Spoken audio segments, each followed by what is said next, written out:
नमस्कार सगळ्यांना. अख्ख्या महाराष्ट्राला माझा नमस्कार. भावांनो बहिणींनो, आज खूप मोठं दुर्घटना झालेली आहे आपल्या दादांसोबत. अख्खं महाराष्ट्र हादरले. ऑल इंडियामध्ये ही बात पसरली. दादा आपल्यामध्ये नाहीत. एकदम दादा जग सोडून गेले. ऐकायला सुद्धा खूप वाईट वाटलं आणि बोलायला पण खूप वाईट वाटते. बघायला गेलं तर दादा बारामतीची शान होते. बारामतीच काय, ऑल इंडियाचे शान होते दादा आपले. पूर्ण महाराष्ट्र हादरले ऐकून. पूर्ण महाराष्ट्र धक्क्यामध्ये आहे की एवढे दादा चांगले कार्य करते आणि एवढे चांगले काम करत होते दादा. गरिबागुरुबांना मदत करणारे दादा. तुम्ही बघू शकता बारामती त्यांनी एवढी सुंदर बनवली. दादांनी एवढी सुंदर बनवली ना, खूप म्हणजे खूप सुंदर. काय होतं पहिलं बारामतीमध्ये पहिलं काय नव्हतं. त्या माळावली कुसळं होती पहिलं. माहिती आहे तुम्हाला? ते BP कॉलेजच्या साईडला ते कुठं मॉल बनल्या त्या साईडला काय होतं, कुसळं होती पहिली. होती की नाही कुसळं? का तर त्या गावातनं मी जायची माझ्या गावी, कुठं सिरसुफळला. तेव्हा मी बघायची, रेल्वेतनं जायची ना मी, तेव्हा तिथं काय होतं, कुसळं होती. दादानी कशी बनवली बारामती. कशी बनवली, एवढी सुंदर बनवली. बारामती मी गेल्या वाटत तर नाही की बारामती आहे का मुंबई आहे म्हणून. मुंबईला फिकं पाडते अशी बारामती बनवली दादांनी. आणि दादाचे कार्यकर्ते पण सगळीकडचे कामं करतात. एवढी छान कार्यकर्ते त्यांची सुद्धा. कुठं तुम्हाला घाणगुण दिसणार नाही बारामतीमध्ये. एवढी चकमक चकमक चकमक करते बारामती. मी गेली होती काही दिवसपूर्वी, व्हिडिओ पण काढलेला. तुम्ही सगळ्यांनी माझा व्हिडिओ बघितलेला आहे. पण कशी वाटते बारामती, एकदम चकमक चकमक वाटते का नाही. तसे दादांनी काम केले. कारण की उपपालकमंत्री आहेत ते बारामतीचे. दादांना कुठेही एक खड्डा दिसत नाही तुम्हाला बारामतीमध्ये. मी बघितलं काही दिवसपूर्वी गेलती बारामती. माझा मुलगा पण शिकतो बारामतीमध्ये. माझ्या मुलाने सुद्धा स्वतःहून व्हिडिओ बनवले की बारामती एक नंबर आहे. एक नंबर बारामती आहे. बारामतीमध्ये काही प्रॉब्लेम नाही. फक्त थोडासा बसचा प्रॉब्लेम आहे. मुलांना यायला जायला दिक्कत होती. आता लांबची मुलं येतात कॉलेजमध्ये, तर ते अजून पब्लिक आणि मुलं ह्यांचा मेळ बसत नाही. त्याच्यावर पण मी एक व्हिडिओ बनवला होता की तुम्ही बस अजून जास्त सोडा, म्हणजे मुलांना ते सोयी चांगली होईल. कारण मुलगा माझा पण तिथं शिकतोय आणि मी पण स्वतःहून तिथं बघितलं, तेवढंच बोलली होती. बाकी बारामतीमध्ये काही प्रॉब्लेम नाही. सगळं चांगली बारामती, सुंदर बारामती बनवली. आणि बारामतीमध्ये दादांसारखे असे लोक आहेत. आणि असे लोक देव जर घेऊन जाणार तर बारामतीचं काय होणार. बारामती पूर्ण शान आहे. दादाने पूर्ण बनवली बारामती. आणि दादा पूर्ण बारामतीची शान आहेत. बघायला गेलं तर खूप चांगले म्हणजे दादाने कार्य म्हणजे हे केलं एकदम. म्हणजे त्यांचं बघायला गेलं ना तर दादाने त्यांचा फार्म हाऊस पण बघू शकता. त्यांचे ते कॉलेज त्या साईडला बघू शकता. पहिलं रेल्वे स्टेशन काय होतं, बारामतीचं रेल्वे स्टेशन काय होतं. आता बारामती रेल्वे स्टेशन जणू काही विमानतळ असल्यागत वाटते. त्याचं सगळं बाहेरचं एवढं डेकोरेशन मस्त केलेलं आहे. विमानतळ असं वाटतंय ते एकदम. मुंबईचं विमानतळ वाटतं ना, तसं बारामतीचं रेल्वे स्टँड वाटतंय एकदम. एवढं चांगलं बारामती बनवली तर दादांनी. आणि दादा सोडून गेले. आता बारामतीचं काय होणार. एवढी लोकांना दुःख झालंय, खूप म्हणजे खूप दुःख झालंय की दादा सोडून गेले. धक्का बसला ऐकून एकदम. बघायला गेलं तर सगळ्यांच्या बघायला गेलं तर आता मी मुंबईमध्ये राहते. मी पण बारामतीचीच आहे. माझं गाव हंतुर्णे तालुका इंदापूरमधली मी आहे. मी राहते मुंबईमध्ये माझ्या कामानिमित्त. आमचं कामच आहे मुंबईला राहायचं. कारण काम करतो म्हणजे आम्हाला राहणं गरजेचं आहे. पण आमचं सगळं तर गावीच आहे ना. आईबाप गावी आहेत म्हणजे आमचं सगळं काय गावी आहेत. बरोबर आहे का नाही. आता दादा सगळ्यांचे भाऊ आहेत. तुमच्या सगळ्यांचं दादा भाऊ आहेत. सुप्रियाताईंचं काय ना आमचं काय, सगळ्यांचं एकच भाऊ आहे. दादा आहेत ते मोठे दादा. म्हणजे किती मोठे कार्य केले त्यांनी. आणि त्यांच्या आत्म्याला शांतता लागू हेच ईश्वराच्या चरणी माझी प्रार्थना. यकीनच होत नाही की दादांचं अपघात असा झालाय. दादाला वाटलं असेल का की बाबा माझं 10 मिनिटांनंतर माझा असा मृत्यू होणार आहे म्हणून. दादा मुंबईमध्ये होते वाटतं आणि इमाईनंतर गेले. त्यांच्या संगती त्यांचे कार्यकर्ते असतात, पाहिलं तयार असणार. बॉडीगार्डमध्ये इमानमध्ये कोण काम करत असतात ते लोक असतात. विचार करा, त्यांना माहीत होतं का की बाबा असं होणार आहे म्हणून.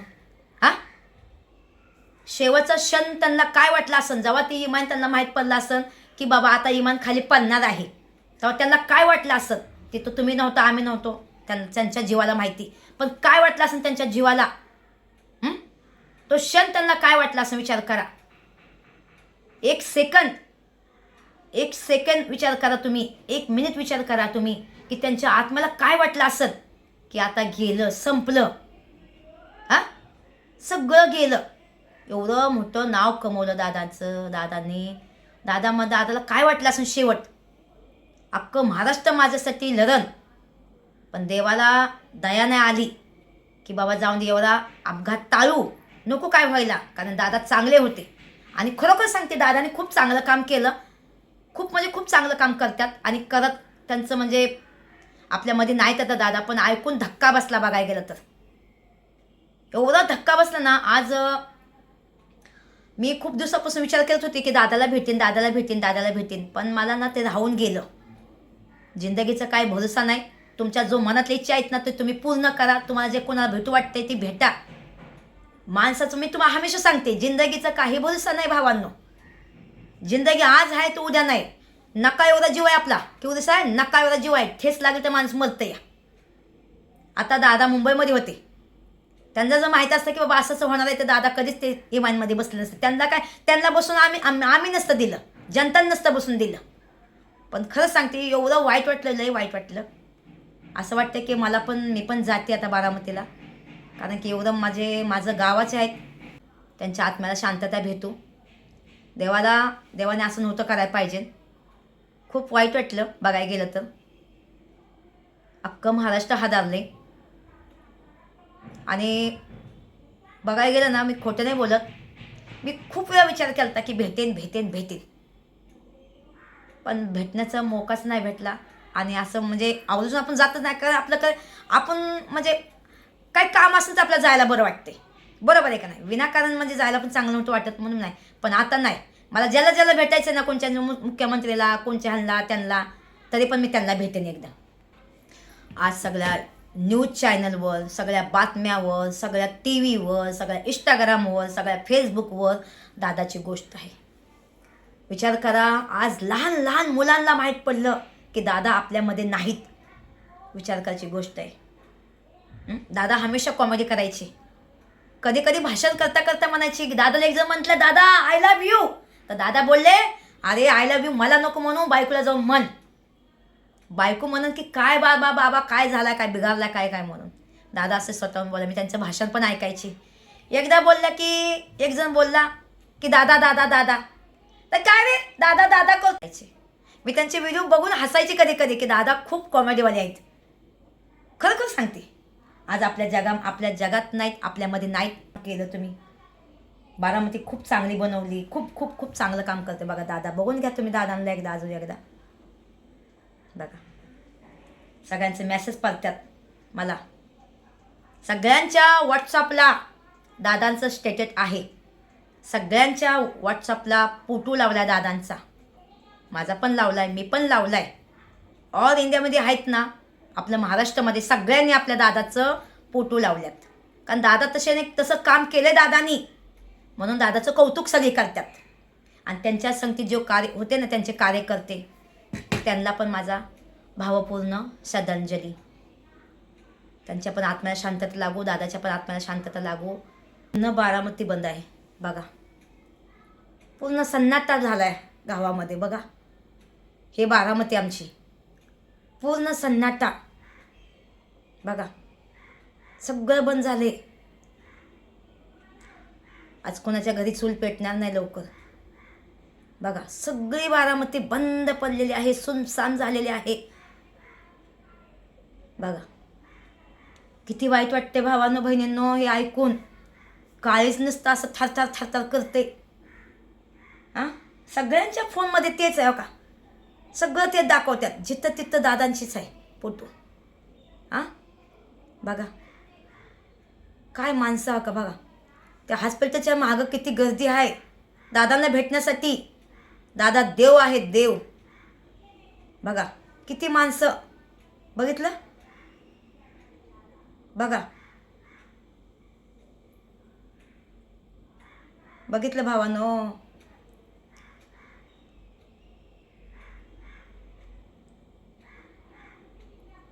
गेले दादा सोडून आपल्याला. पूर्ण दादाचंच आहे हो का. दादाचं बघा आता. त्यांना माहीत होतं का की बाबा माझं असं होणार आहे म्हणून? सकाळी बिचारे गाडीमध्ये बस, मग काय म्हणतात त्याला, इमाईमध्ये बसायसाठी चालले निघाले नका. बघा काय दादा.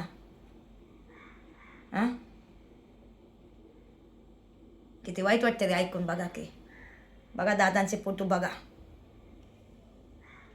दादाचं ते गाणं म्हणते, चिट्ठी न कोई संदेश, जाने वो कौन का देश, वहाँ तुम चले गए हो, वहाँ तुम चले गए.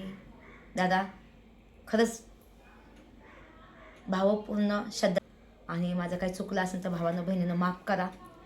दादांविषयी बोलायला खूप आहे, पण आता माझ्यामध्ये हिंमत नाही एवढी बोलायचं, कारण मी पण म्हणजे ना असं हे झाले. सकाळीच मी माझ्या आईचा फोटो यूट्यूब इंस्टाग्रामला टाकलेला, कारण की आई जाते तेव्हा तुम्हाला माहिती आहे सगळं काय असतं ते. आणि मला तेव्हा माहीत नव्हतं की दादांचं असं झालं आहे म्हणून. मला सकाळ सकाळ माझ्या आईची आठवण येत होती, म्हणून मी आईचं फोटो घेतलं आणि व्हिडिओ जोडला आणि यूट्यूब इंस्टाग्रामला टाकला. त्याच्यानंतर मी सकाळी 6-5:30 वाजता उठली होती. माझ्याकडे काही काम नाही म्हणून म्हटलं काय करणार उठून, मला रेसिपी बनवायची होती. म्हटलं आराममध्ये बनवेन, कुठं जायचं आहे काय मला कुठं. मग अशीच परत बसली. परता डोळा कधी लागला कळलंच नाही मला. मग 10:30 वाजता माझ्या मुलाचा कॉल आला होता, तेव्हा मी उचललंच नाही. मला माहीत नव्हतं 10:30 वाजल्या 11 वाजल्या तर मला माहीत नव्हतं दादांचं असं झालं आहे म्हणून. नंतर मी माझ्या मुलाला फोन केला. मुलाने मला सांगितलं मम्मी असं झाले, सगळे बारामती खाली झाले, मी घरी चाललो आहे, कॉलेजवरून घरी चाललो. का रे म्हटलं. अरे म्हटलं मामा असं झालं आहे म्हणून. तर ऐकायला म्हणजे असं खूप वाईट वाटलं. म्हणजे माझ्या मुलानं तर मला सांगितलं नव्हतं, पण मला म्हणलं मम्मी तू व्हॉट्सअपला मी पाठवलं तू बघ म्हणला. ते बघून मला यकीन नाही झालं, पण मला माहीत नव्हतं की दादाचंच आहे म्हणून. मला काय वाटलं कोणाचं तरी इमान पडलं असं. पण नंतर बघते तर बापरे, मोहरा जाऊन बघते तर बापरे दादांचं विमान आहे ते. बापरे एवढा धक्का बसला ना सांगाय नको. सगळ्या फोनमध्ये हो का किती भारी दिसतात दादा, बघितलं का. बघा सगळ्यांच्या फोनमध्ये दादाचं आहे, सगळ्या इंस्टाग्रामला दादाच आहेत हो का. भाषण तर लय भारी देतात दादा. दादाचं भाषण मला लय आवडतं. दादा कधी कॉमेडी करताना सांगता येणार नाही. बोलता बोलता दादा कॉमेडी करतात खरं बघायला गेलं तर. माझी लई इच्छा होती दादांना भेटायची, पण आता दादाची इच्छा माझी इच्छा राहून गेली दादाला भेटायची. मी म्हणजे खरं सांगते आता बोलायचं ना तोंडातून शब्द निघत नाहीत, पण दादांबद्दल जेवढं बोलणं तेवढं कमी आहे. दादांचं जेवढं स्तुती करणं तेवढं कमी आहे, कारण दादांनी तसं काम केलंय. आज बघायला गेलं तर महाराष्ट्राचं ते आहेत लाडके.